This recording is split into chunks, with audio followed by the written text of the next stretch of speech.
देखिए, प्रायः सभी शक्तिपीठों के और सभी ज्योतिर्लिंगों के आचार्यों को मैंने यहाँ पाया, मैंने स्वयं देखा। अब कुछ हो गया, आयन मैंने गिनती नहीं की है, लेकिन प्रायः अधिकांश इसमें आए हुए हैं। हाँ। मुख्य उद्देश्य है कि देश की अखंडता, एकता, सुरक्षा और संस्कृति को समृद्ध करना। सुरक्षित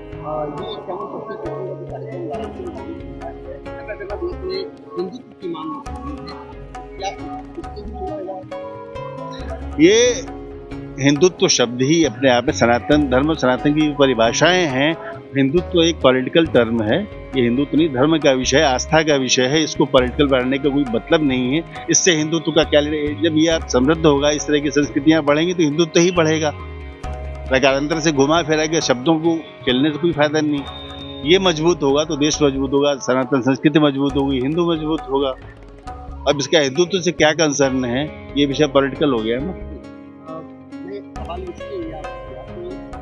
जो दौर चल रहा है, हाँ ठीक है, पॉलिटिकल दौर चल रहा है, हिंदुत्व की मांग को लेकर के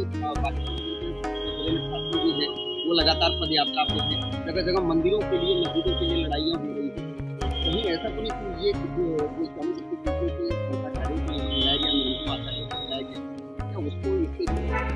किसी शक्तिपीठ में ऐसा कोई विवाद नहीं है कि कहीं पे शक्तिपीठ को हटा के मस्जिद बनाई गई है।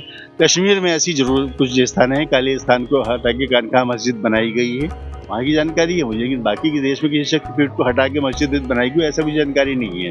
शिवलिंग के आसपास कहीं कुछ ऐसा निर्माण हुआ है तो देखिए, मनुष्य कितने भी लंबे समय तक गुलाम रहे, मजबूर रहे, लेकिन जब भी वो स्वतंत्र होगा तो अपने अस्तित्व आदर्श की सुरक्षा के लिए प्रश्न खड़ा करेगा ही। हम 200 साल गुलाम रहे, 500 साल गुलाम रहे, 600 साल गुलाम रहे, 100 साल गुलाम रहे, ये विषय नहीं है। आज हम स्वतंत्र हैं कि नहीं है, संप्रभुता है कि नहीं है, हम अपने स्थलों की, अपने अस्मिता की रक्षा के लिए लड़ क्यों नहीं सकते? ये किसने मजबूर हमको कर दिया भाई? हम आज मुक्त हुए तो आज हम लड़ेंगे, जब हम जगे तभी सवेरा।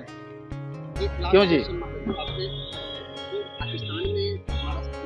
हाँ, क्या बातचीत की है? देखिए, भारत इंडो पाक रिलीजियस श्राइन प्रोटोकॉल एग्रीमेंट 1974 में दोनों देशों को प्रधानमंत्रियों ने किया था। उसमें जो तीर्थ सूचीबद्ध किए गए हैं उनमें शारदा पीठ का नाम नहीं है, क्योंकि वो पीओके में पड़ती है। पाक अधिकृत कश्मीर ऐसा क्षेत्र है जिसमें भारत अपना दावा करता है और पाकिस्तान अपना दावा करता है। इस कारण उसका विवाद का निस्तारण नहीं हो पा रहा है, वहाँ पे कॉरिडोर बनाने की संभावना नहीं बन पा रही है। क्योंकि स्पष्ट भूभाग आपके हित में, आपके पास है तो हम बात कर सकते हैं, लेकिन हम आपसे करेंगे तो हमारा हिस्सा, तो हम क्यों बात करेंगे आपसे? आपका तो आपका हिस्सा, तो आप क्यों बात करोगे मुझसे? तो यहाँ पे मामला अटका हुआ है। और हिंगलाज पीठ पे जाने के लिए इनके जो एक लिमिटेड संख्या है, हर वर्ष उतने यात्री जाते हैं। वहाँ के यात्री यहाँ के तीर्थ स्थलों में, मुसलमान जो इस्लामी तीर्थ हैं वहाँ पे आते हैं, और जो हिंदू तीर्थ हैं वहाँ पे वो लोग यहाँ के जाते हैं।